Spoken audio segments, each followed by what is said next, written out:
Giuseppe Mazzini definì Antonio Andreuzzi il più rivoluzionario degli uomini.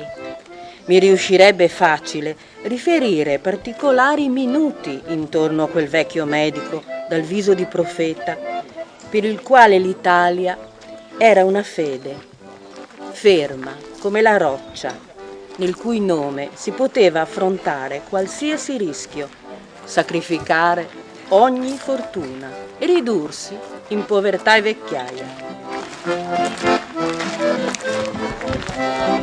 Alla fine dell'Ottocento il dottor Antonio Andreuzzi ha pensato di organizzare una banda che doveva far parte di un coordinamento di 50 bande che tutte insieme dovevano insorgere e liberare questa parte d'Italia dall'invasore austriaco. Il fatto più straordinario di tutto l'intenso lavoro organizzativo è che a Navarons venne predisposta una fonderia per la fabbricazione di bombe all'Orsini, dal nome dell'attentatore di Napoleone III. Ricorda Andreuzzi. Bello era il vedere come quei robusti montanari, con zelo ed amor di patria, portavano i pesanti materiali nella caverna ai due distinti artisti venuti da Genova. Chitarra e tamburo per questa musica sana cagna, siamo briganti e facciamo paura e qua stupetta volimmo cantare e qua stupetta volimmo cantare.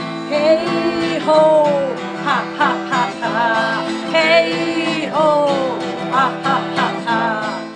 Il coordinamento non ha funzionato. Il dottor Antonio Andreuzzi, che aveva scelto questo borgo montano proprio perché piccolo, nascosto e dove lui godeva la fiducia di tutti, per organizzare la sua banda che alla fine, il 16 ottobre 1864, è partita. E il dottor Andreuzzi ha deciso di partire, nonostante non sapesse se altre bande sarebbero partite.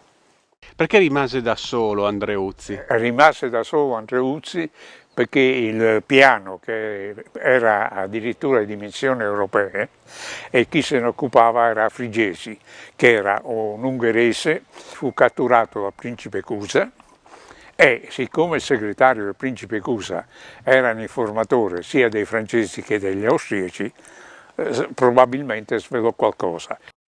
Ma terra è nostra e non sa da toccare, ma terra è nostra e non sa da toccare. Hey ho, ah ah ah ah, hey ho, ah ah ah ah. Ma pensate un po', ovili, se nel nostro Friuli ci avessero seguito, quale trionfo sarebbe stato? E la nostra banda, che ha cominciato con 60 uomini circa sui Monti Tramontini. E si è ridotta a 15 uomini dopo circa 24 ore di esistenza. Se in questi 24 giorni, marciando per burroni e per monti, dal canale Meduna a quello del Silisia, si è trascinata dietro 4 o 5.000 austriaci per distruggerla, i quali la seguivano e la circondavano, sbrancandosi in piccoli corpi.